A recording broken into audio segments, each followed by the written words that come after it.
பெருசல்ல வேண்டாம், நிறைய மருந்து வேண்டாம். ஆனா நம்ம பண்றது என்ன, இந்த ரிவர்ஸ் ஆர்டர் ஆஸ்பத்திரி தான் பண்றோம். டயபெட்டிஸ்க்கு ஒரு லெவல் இருந்தது, 120 ஃபாஸ்டிங், 200 போஸ்ட் பிராண்டியல், அப்படி ஆரம்பிச்சாங்க. அது கீழே கொண்டு வந்தாங்க. 200 180 ஆச்சு, 120 110 ஆச்சு, அது 100 ஆச்சு, 80 ஆச்சு, 70 ஆச்சு. இது என்னத்தை கீழே கொண்டு வந்தாங்க யாருக்கும் தெரியாது. அதுக்கு ஒரு சயின்ஸ் இல்லை. அது ஒரு 10 மில்லிகிராம் கீழே கொண்டு வந்தா 50 மில்லியன் பேஷண்ட்ஸ் ஜாஸ்தி கிடைக்கும். And diabetic drugs big business. அப்படியே பிளட் பிரஷர் நம்ம எல்லாம் ஸ்டூடெண்ட் ஆகிக்கிறோம், 160 110 இருந்தது, அது கீழே வந்தது 140 90, அதுக்கப்புறம் 120 80, 110 70 வந்தது. எவ்வளவு மில்லியன் ஆளு மருந்து எடுத்தாங்க. இப்போ ஒரு JNC 8 வந்தது. அவங்க சொன்னாங்க இதெல்லாம் ரொம்ப மோசம், நம்ம எத்தனையோ ஆளுக்கு கொண்டுட்டோம், அது வேண்டாம். 159 99 160 100 அந்த லெவல் நார்மல்னு சொல்றாங்க. அந்த ரிப்போர்ட்டை வெளியே வர விடுறது இல்லை ட்ரக் கம்பெனி, கட்டி பிடிச்சிருக்காங்க.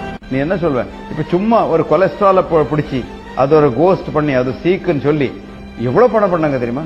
இப்ப American government says cholesterol is not a disease at all. எப்படி நான் 45 கொல்லமா எழுதியிருக்கேன், cholesterol is not a disease, it's produce by in your body for your own good, it is good, if you lower your cholesterol with drugs you will get more cancer. இதெல்லாம் எழுதி திட்டுவாங்க. அப்புறம் இந்த நம்ம ஊர்ல நிறைய இந்த ஃபுட்லயே மருந்து இருக்கு. மில்லட்ஸ் கேட்டிருக்கேன், நீ மில்லட்ஸ் இருக்க சின்ன, அது இந்த எங்க தண்ணி ஜாஸ்தி இல்லை அந்த ஊர்ல அது நவணை, சஜ்ஜை, ராகி, ஜோளா, இதுலயே இந்த 4 விஷயத்துல எல்லாம் சீக்கு ட்ரீட் பண்ற ஒரு டாக்டர் இருக்கார் தெரியுமா உனக்கு? பொய் இல்லை, ஆயிரம் பெரிய டாக்டர், PhD. எல்லாருக்கும் வெஸ்டர்ன் மெடிசின் வேணும். பின்ன அது ஒரு பெரிய ஸ்டைல். இப்போ நான் ஹாஸ்பிட்டல் போனதா, கார்பரேட் ஹாஸ்பிட்டல் போயிட்டு ஒரு பெரிய திக் ஃபைல் கொண்டு வந்தாதான் நான் சரியாயிடுவேன் அப்படின்னு நினைக்கிறாங்க. அந்த திக் ஃபைல் எவ்வளவு திக் இருக்க, ப்ராப்ளம் கூட அவ்வளவு திக் இருக்கு. ஏன்னா அங்க உனக்கு மருந்து கொடுக்கறது இல்லை, ஒரு ரிப்போர்ட்டுக்கு மருந்து கொடுக்குறாங்க.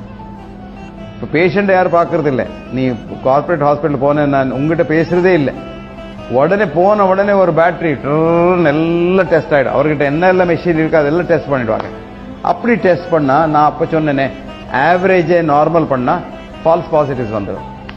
அப்போ 10 ஆளு செக்அப் போன 100 பேஷண்ட் வெளியே வரும்,